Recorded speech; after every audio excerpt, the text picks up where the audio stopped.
school upgrade. I want to start off by congratulating. We like it. We like it, we like it.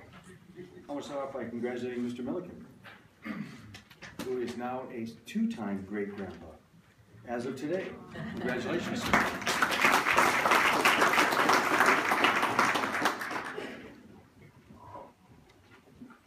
So I also just want to quickly, because I know I'll forget at the end, want to wish everyone, or hope everyone had a wonderful Thanksgiving, and wish you all a happy holiday season, as we will not be convening again until January. And so it's hard for me to believe that we just surpassed Thanksgiving and we're already into the holidays, winter holidays. And with that, surpassed my 100 days on November 19th. And as promised, I would deliver a report on my findings of those first 100 days. So at your places, board members, you will find we call it the long form, 25-page document, narrative with some academic achievement in the back, a data appendix, if you will.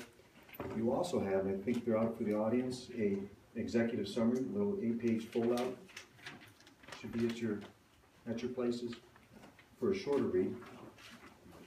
And so with that, I'll begin. First of all, I just want to thank all the members of the community that I've had the opportunity to interact with over the last 100 and now counting days, and I have lost track since November 19th and how many it's been. But met with various groups throughout the community during those 100 days, and I just want to thank all the people. So many people opened their homes, had events, hosted events, and just really thank you for your time that you gave me as you talked to me about your hopes, your dreams, your concerns, and the challenges that we faced here in the Oklahoma City Public Schools. Without your input, this report wouldn't be possible, and I hope that that input will drive a new focus, a new direction, and some great decision-making on behalf of our kids moving forward. So let me start, speaking of our students. I've got to tell you that despite the diversity, the fact that 90% of our kids are living in poverty, we're a minority-majority district, 48% of our students are Hispanic, 26% are African-American, about 18% are Caucasian, but another 2,200 living as designated as homeless. But I want to tell you that as I interacted with our students, they are amazing. They'll look you in the eye when they talk to you. They appreciate the conversation. They'll tell you the truth. We have a community engagement process going right now, and 10 of our students are involved, and they are the stars of the show. They're bright, they're articulate, they're wonderful young people. And I like to say that each one of them has a name, strength, they have needs, they have hopes and dreams, and our job as a community is to make sure that they realize those hopes and dreams. And I want to thank the students for their time in the first 100 days. We are also blessed with an incredible staff. I got to tell you that as I interact with our staff, our teachers, our support staff, our principals, what I see are some of the most committed people that I've ever had the pleasure to work with. And make no mistake about it, we're an urban center. We're an urban school district. And it takes a special person, it takes a calling for them to commit their life's work to our children. And some of those support staff that you encounter, whether they be the secretary that you walk into the school and see, or the parent liaison, custodian, bus driver, cafeteria workers, maintenance folks, on and on and on. They're not paid well, and yet they're committed to our schools, they're committed to our kids. Our teaching staff is incredible, our principals are passionate, but what I found during that time is that, and a couple pictures of those folks,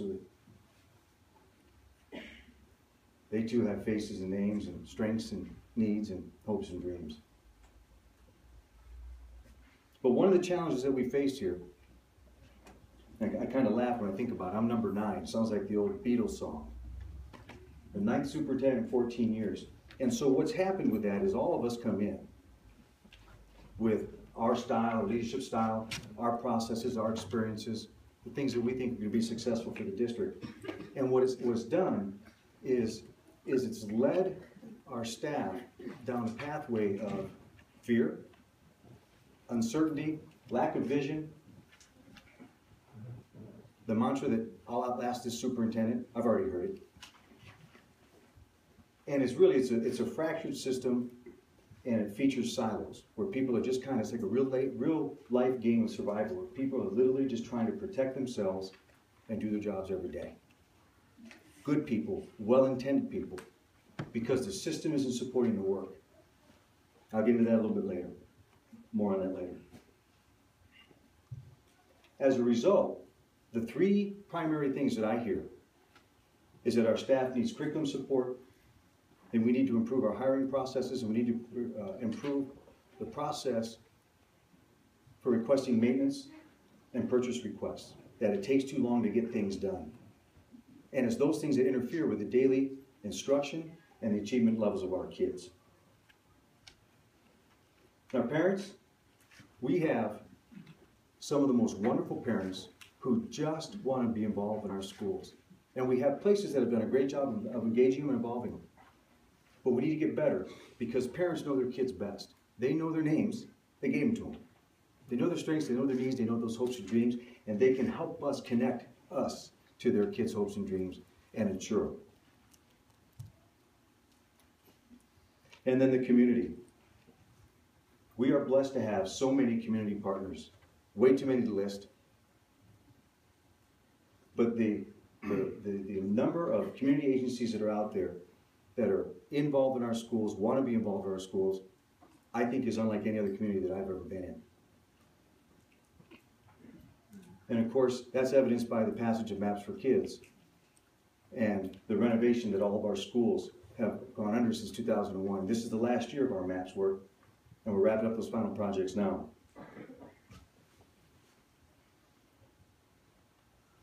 As I got around and talked to the community, and you know, we had an education survey that was administered by the Oklahoma City Chamber of Commerce.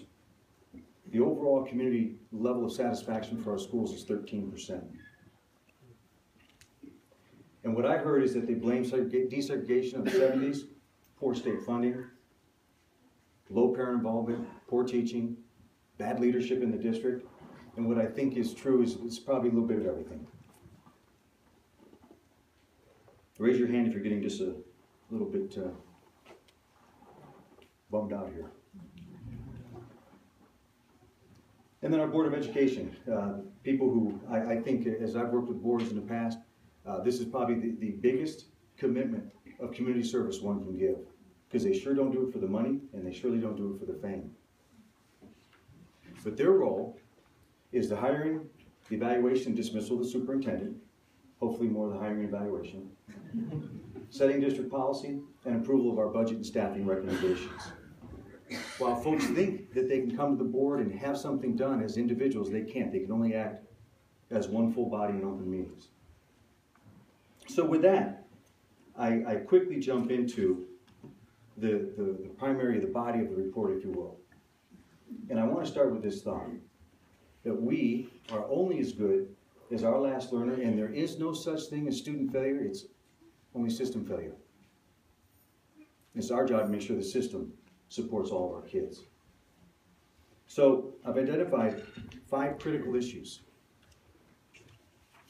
The first one is our academic performance. And this is where things get a little dicey. Because when you look and go deep into the data, what you see is there's one subgroup of kids across the board who are not performing. That's our African American students. When you look at the data, you'll see that it is more of a factor to be African American in your performance levels here in Oklahoma City than it is to be in poverty. Students in poverty are outperforming students that are African American. So if you're African American and you're in poverty, you have a double hit. That's something we need to pay serious attention to. Part of the critical issue, number one, with our student achievement is that we've had a misaligned curriculum. We've had no curriculum department since 2002, when 130 jobs were eliminated due to state cuts. And as a result, we don't have the level of rigor in our schools that our kids need and deserve. We have bright kids that are not being challenged. And in fact, our high school course catalog hasn't been updated since 2004. So I share these things with you, not to depress you, but if you've read the book, Good to Great, author Jim Collins highlights Admiral Stockdale, James Stockdale, who was the highest ranking Vietnam prisoner of war for 8 years, went through all kinds of torture. But he was admired and adored by his captive men because of his mantra that we were going to face our reality with brutal honesty. He didn't tell them they were going to be rescued by Christmas or rescued by Easter and then have those dates come and pass and they were still captive. He developed intricate systems of communication to keep their spirits up, but to let them know what was going on best he could by facing their reality with brutal honesty. And that's what I've intended to do here tonight.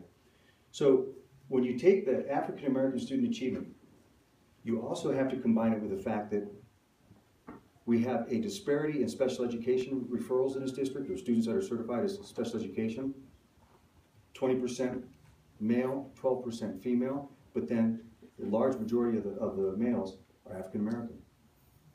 We have 3 Office of Civil Rights claims against the district right now pending. One is male and female opportunities at the high school level.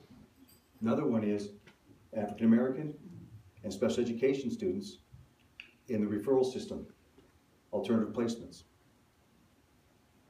And the last one that we're dealing with right now is disparities in discipline that our African American and Hispanic males are being disciplined at a much greater level than their white counterparts. I'm going to flip to the long form for just a second because I want to read you some statistics.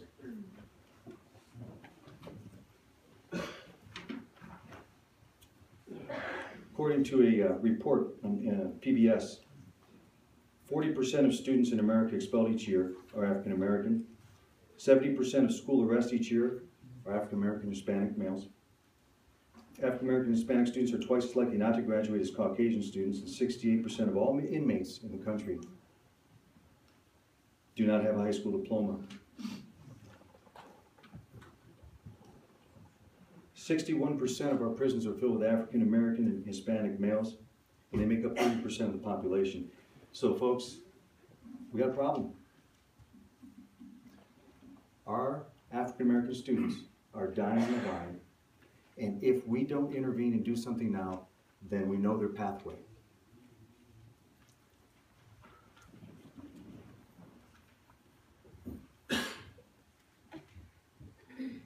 In addition, our graduation rates in the district, Asian students graduate at 92% rate, African American 78% rate, Caucasian students 77%, Hispanic 73%, and Native American students at a 59% graduation rate.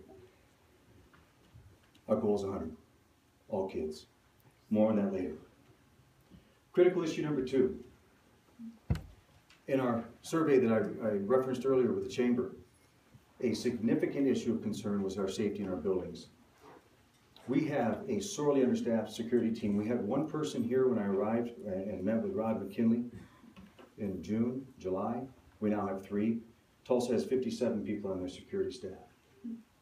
We have outdated security cameras. We need to upgrade them so that we can deter the violence and hopefully keep our buildings safe and protect our assets. We are fortunate that we have a wonderful partnership with the city of Oklahoma City and that we share the responsibility of our school resource officers. The third critical issue is the overcrowding in the south side of Oklahoma City.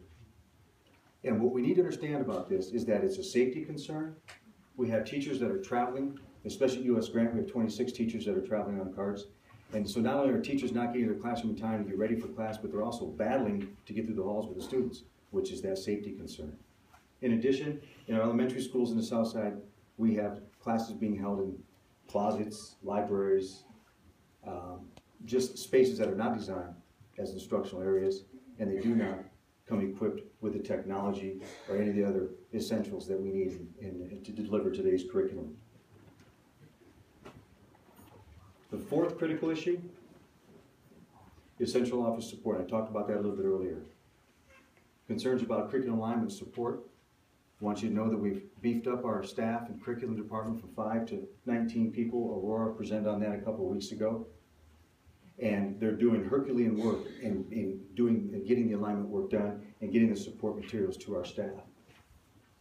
We are in the process of restructuring our hiring processes, and we're restructuring our procurement requests and processes. I tell you that the folks sitting behind me, our central office leadership, are among those who are the hardest working people I've ever been associated with. When I got here in July, I couldn't believe how hard they were working and all the issues that they're dealing with. So the thing I really want to emphasize at this point is that this is not a finger-pointing exercise. This is kind of the state of our schools. The fifth critical issue is that we must be innovative, and we must be innovative now. Van Buren and Heronville Elementaries are two examples that are now starting to immersion language programs, Spanish-speaking programs. Outstanding opportunities for our students to grow up bilingual, biliterate. We need to scale that across the district, I'm sorry. We need to have a serious conversation about doing a mastery learning concept K-5 versus grade level cohort.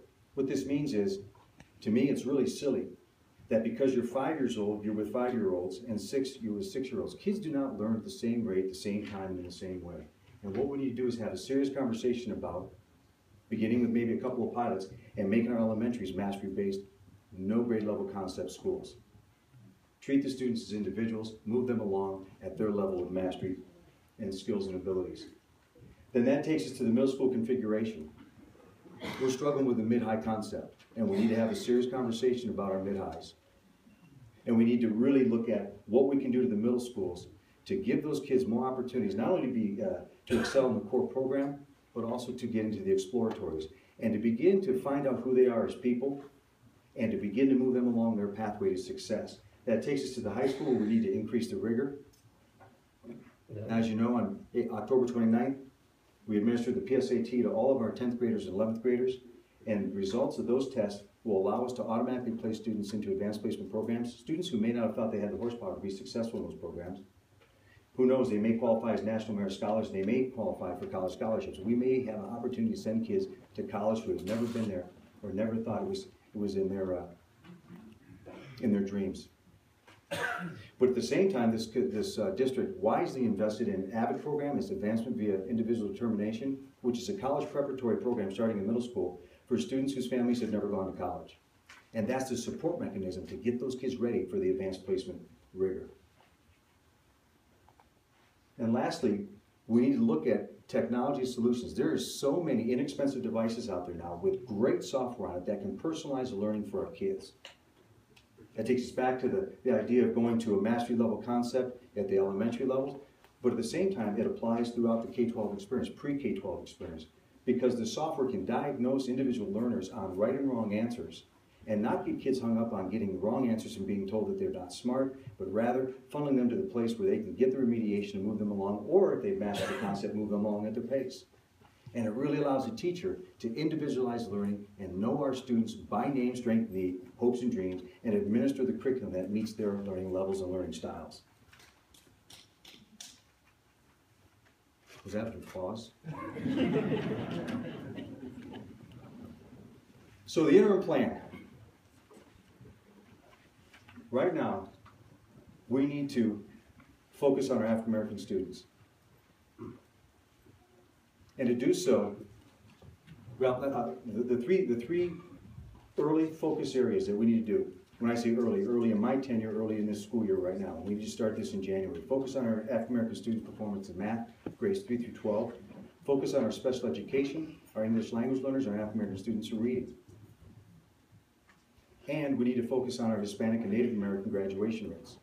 Now you might look at that and say, why the African American students in math and reading, but then Hispanic, Native American graduation rates? Because what's happening, according to the data, is we've got kids who aren't performing academically but getting passed along, and then we have other students who aren't performing academically and being exited prematurely.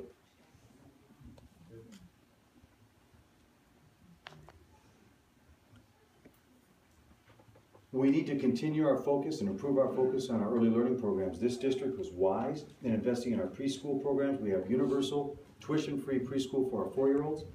But then when they get past kindergarten, the curriculum alignment has dropped off. We're in the process of aligning that curriculum pre-K through 3, and so that we will intervene and not have to worry about kids passing a 3rd grade reading test and facing retention. We need to increase our academic rigor. I've talked about that already. And included in that is as we increase our enrollment in our advanced placement programs, we've got to make sure that our staff have the training, the professional development to support them in that work. We are in the process of reorganizing our central office to improve our human resources, our efficiencies and effectiveness in maintenance and operations. And we need to create a system that will support, attract, retain our effective partnerships in the community. And lastly, it's those partnerships that we have to bring to us that will support the early learning, targeted student success that I've talked about, our parental engagement, the professional development needs of staff, and our technology support and innovation. So the next steps, we're currently in the great conversation. We just had day 3 of 3-day-long sessions with about 150 community members. And I want to tell you that the conversations we had today are reflected in this PowerPoint. They were talking about student subgroup performance. They were talking about how do we move forward. It was rich dialogue. And by 2 o'clock, we went till 3:30. People were exhausted. You'd be proud of your community who's hard at work in the process of moving us forward. Our goal is that by the time frame of March, that we will have larger milestone outcomes for this district. So what are the goals that we have as a district? If you're a 4-year-old in our community right now, what are those benchmark stepladder goals or milestones that we guarantee you're going to be at, maybe at pre-K, 3rd grade, 5th grade, 8th grade, 10th, and then graduation? That's what this community group is hard at work doing right now. In addition, I think I missed one. I'm sorry. In addition, we need to address the overcrowding on the south side of the district. We need to come to the community in 2016 with a bond that's going to talk about the overcrowding conditions and the investments that we need to make on the south side, capital investments that we now need to continue to upgrade. Our bus fleet is outdated. Our security systems, as I talked about earlier, are outdated. We need to improve our playgrounds throughout the district, which will be an improvement to those communities. And we'll be coming to the community, to the voters in 2016 with that ask. And lastly, I challenge us to think systemically and strategic as we move ahead. We have to do this in a systematic, sustainable way. We can't just sprinkle on one program after another and expect to fix an entire system. I propose that we target those kids who are struggling the most, put our resources in their hands, ensure their success, and what I've seen happen through this process is all ships do rise with a rising tide. That all of a sudden, it changes the culture in the building, it changes how we interact with kids, and we can do this. And if there's any system, it is Oklahoma City. But I leave you with this. Every one of us wants progress, but none of us likes to change. So I challenge all of us. It's time to change our behaviors so that our kids will be successful. They're counting on us. Thank you.